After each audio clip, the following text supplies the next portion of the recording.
Hey, welcome to the podcast, everybody. Thank you for joining me here this evening. The stock market finished in the red today. The Dow Jones finished down almost 100 points, about 93, down about 0.6%. The S&P 500 down about 10 points, or to 1697, back under 1700. The NASDAQ down 27 points, down 0.7% on the day. Interest rates were slightly up, but they actually went down most of the day and finished just slightly up on the day. And the VIX popped about 7.5%. So we'll get to all of that in just a minute. And by the way, the Russell 2000 mid-cap stocks, which have been kind of leading this thing on the way up, they got hit the worst today, down a little over 1%. So you can see the Dow Jones, a lot of reasons why it may have gapped down this morning. But primarily the reason is there was more sellers than buyers, right? The markets ebb and flow. And so Dow Jones, we gapped down, kept selling off, was down about 130, I think, at one point this morning in the 11 o'clock hour, rallied back a little bit. Looked like it was going to be another, buy the dip day, and the buyers just couldn't come in. So it wasn't a terribly frightening day from a risk-off day or anything like that. But for the most part, a lot of things across the board were down on the day, and the Dow Jones finished down about 93, as you can see here. And if we look at a couple of things, what got hurt the worst overall, biotech got hurt pretty bad. That was down about 2.5%. The metals and mining down about 2.5%. A lot of gold stocks got hit real hard. Home builders down 2.3%. ITB, which is this is actually, if you want home builders, this is the one to buy over XHB. XHB's got a lot of home building stocks in it. I think it's got Home Depot and it's got Mohawk Industries, and anything that has to do with home building is in XHB. It's a little more diversified, but if you want home builders, ITB is the way to go. And then really, everything from retail to transports to bank stocks, insurance stocks were all down. The things that held up the best, of course, TLT was up on the day, treasuries, and you can see they were down in the morning and actually rallied. So there was a little tipping point. What we've seen lately, and it's been pretty interesting to me, is that when the stock market goes down 70, 80, 100 points, which seems rare these days, but when it does, we haven't seen bonds rally. And that's how you know there's not a lot of fear. It's just a pause in the buying of stocks. But as the day went on and it looked like, okay, we're not going to rally, it's going to end on its, close to its lows of the day for the most part, then you start to see some buying come in treasuries. So we could be getting the beginnings of just simply a mean reversion where stocks sell off a little bit, the VIX spikes, you get Japan selling off, Europe selling off, and some of these safer trades, treasuries, actually rally, and the VIX goes up. You could see that for a while. We also saw things like consumer staples, REITs, pharmaceuticals, healthcare, and utilities hold up. They were down. They were all down, but they were down about half as much as the overall market. So again, we're seeing a little bit of a rotation today. Okay, let's first look at the S&P, and as we've been talking about for really a few weeks, we've had this, or a few months, this trend that the market's been in, and we broke out of it right here, bounced right off of this 100-day moving average, which is, again, a moving average you don't hear a lot of people talk about. It's for whatever reason, but I like to leave it on the screen because a lot of times it comes into play, and it did back in late June when the stock market sold off. So the important thing was to get back inside this trend, this uptrend we've been in, and we are, but we're just holding on for dear life before it may break out of it. It wouldn't surprise me to see the market go down and perhaps go to the 50-day moving average. That would be a logical place, maybe even another 100-day. And remember, now the 100-day is much higher than it was earlier. Now what we have is the 100-day moving average is 1621 on the S&P. We're back here. It was at 1578. So you've gained 40 points through the magic of time, right? Because every day that we have gone up back here, that affects us up here. So this moving average will continue to move up for a while. But we could see the 50 come into play. The other thing I want to draw your attention to is this gray are the Bollinger Bands. And for those of you that are novices or new, these are 2 standard deviations away from the mean here. And so basically, I don't know what the percentage is, 90% of the time, you're going to stay in between here. You can see that it got outside of it here and it snaps back in between. what we look for sometimes is times where it gets real tight. And you're seeing these bands come back in, and the width of it is getting narrower and narrower. And when it gets real narrow, then you're looking for something to break out. I'll give you an example of a stock, and this isn't something I'd recommend buying right now because of the fact that it's got earnings on Thursday, and it's going to be a big mover one way or the other. But it is breaking out, and you can see how tight this was. These Bollinger Bands were very, very tight, right in here and right in here. So we knew it was going to break one way or the other, and it seems to be breaking to the upside. But again, their earnings history, the stock could be open up here or here. So the options are probably very expensive for that. But that's an example of what something like that would look like. But you can see we're getting closer. So if we can continue to drift sideways and not go down, the stock market will get to a point where it's going to break out one way or the other, and we'll start to get bigger moves. That happened kind of in here. We started to get this. We got some volatility, and then off we went to the races. So watch that. That'll be coming up. If we look at the Dow Jones, same kind of deal where it's essentially been moving sideways for a while, and we kind of had this what may be considered this fake out breakout. So we kind of broke out the other day right here, which was Thursday, and it looked like we were going to be off to the races, but it kind of has given it all back, and now we're still moving sideways here. So again, it's just a pause, lower volume right now, getting into the dog days of summer, but I think it looks like buyers are on strike more so than the sellers really have command. Sellers don't really have command just yet, but obviously a couple of more days like this, and there could be a tipping point because everybody's waiting for that time when it does roll over, right? When is it going to roll over? Surely we're going to get some type of bigger pullback than we had back here. Where's the 10%, the 15% correction? And it may not come, but that's what everybody's hoping for, that either is not in, or people that have a lot invested are saying, when should I take my profits, right? Those are the two discussions happening. If we look at mid caps and small caps, they've been, again, kind of at the top of their ranges. They've kind of been moving sideways but drifting higher. But again, you can see they're getting a little tight up there as well.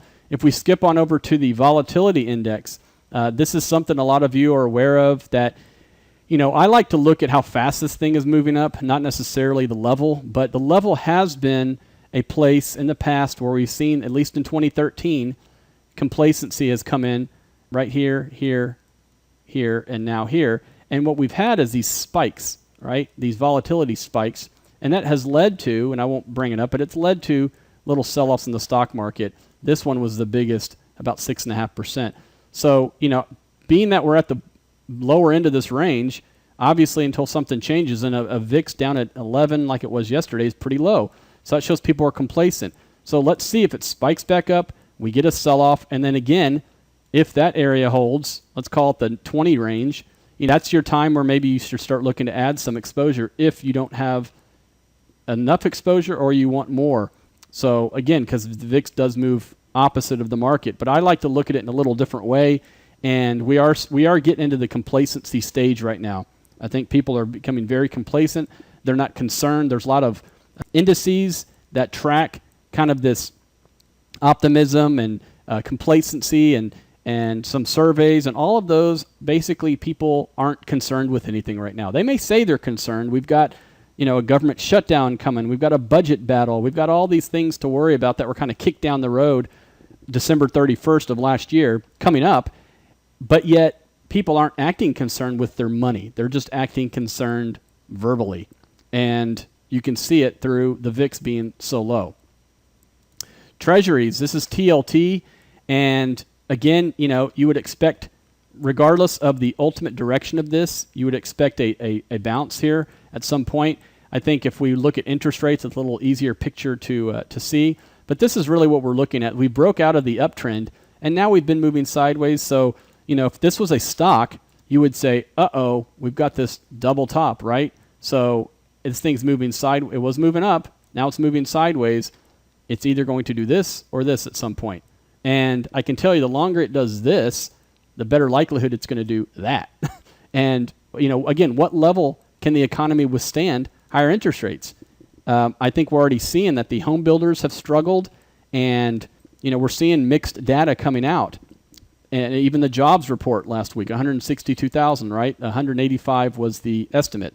So we're seeing some mixed data. Some things are good. You're seeing actually improvement in some parts of Europe, but then you're seeing some other bad stuff come out. So it's a really mixed bag. But so far, regardless of what you or I think about it and how legitimate it is the stock market and investors are taking the good news and buying stocks, and they're taking the bad news and they seem to be ignoring it. One other thing I'll draw your attention to is the advanced decline line. A lot of people are pointing to this, and they're saying, hey, this is a double top. And the last time we've had these long pronounced double tops that have lasted over a couple of months, because he was late May, and this is, going to be, well, it's already early August, so we're going to be coming up on, it was 2 months basically from peak to peak. And so essentially what you're having now is you're not having this expansion of advancing stocks versus declining cumulative. You're having this kind of stall out. If you look at the stocks above certain moving averages, that's slowing down. All of this so far are some red flags, but I would say a lot of it's not anything to act on just yet. And that may come, but for right now, it's not anything to act on just yet. It's just observations that, hey, this thing could stall. We could be setting up for correction. But longer term, there still doesn't seem any imminent worries. A lot of the longer term, even medium term indicators we watch are still flashing green. But some of these short term ones obviously are flashing yellow and potentially red. Okay, as I mentioned on the podcast the other day, in my aggressive kind of my trading strategy, we had put on a short position maybe a week ago or so, and since that time, it's pretty much flat. We had a couple of up days. We had remember the big day the Dow was down 150, and that was the day before that we had put the short position on. So when it was down 150, yippee, right? And then it closes flat on the day. And then the stock market actually went up, and now it's come back down. So it's pretty much right where we bought it. But if you look at this kind of reminds me almost of a gold picture. And so regardless of what you think about any of these things, markets ebb and flow. And so this is the 1 times short S&P. And remember, I put this on as a hedge against positions I own. So for example, if I own Starbucks or I own XYZ or 3 or 4 other stocks, I own this SH as a hedge against those. So on a day like today, where pretty much a lot of things are down, maybe 80% of the stocks out there are down, a lot of your stocks are going to be down. So this is one way to kind of act as a shock absorber on the whole portfolio for the short term, so that you don't have to trade out of some positions that you want, but it's a way for you to protect yourself. So that's what, again, and this is more of a shorter term. It's aggressive. It's more of an insurance policy. For people who are more a little longer term, I wouldn't suggest doing this at this point right now. This is not a time to be net short. May not even time to be short at all. But this is a time just to hedge some positions that you think are vulnerable in the short run. But so the stock market ebbs and flows, and so does this. So you can see this is zigzagged, right? And had this down, and I think it could zag a little bit to where we could make a little money, and maybe 4 or 5%. And if we do that, we would obviously sell it, cover it, use those proceeds to go buy the dip. Because again, if we look at the overall stock market here, it is vulnerable. You've got a few things that are flashing kind of some negative divergences, and some things that are maybe saying, hey, in the short run, it could roll over here. So let's watch and see. But I'd rather watch from a little bit more of a neutral position and buy a breakout than I would to actually try to predict that that's going to happen and be early on it. So again, the stock market's ebbing and flowing. Looked like it could have rolled over right here. This was the day we put the short on right here. See, the market did break out only to come back. So again, as I said earlier, this could be one of those fake out breakouts where this day right here got everybody involved because they thought that was the clean break. And what I wanted to see was not only it closed there, I wanted to see it kind of confirm that. And so far it hasn't. So we could be seeing that, this was the big fake out to draw a lot of people in, and only to see it, come back down. And again, if it does come down to the 50-day moving average, you're not talking about a big move. That's just a time to get more invested. It would take some bigger things in play to really get this market to turn around right now, because we're still seeing flows come out of bonds into stocks, which might be a contrarian indicator in the big picture. But overall, there's no big warning signs that this thing is just going to imminently go down 10%. but we could be setting up for a correction that is a little more meaningful than what we have had here.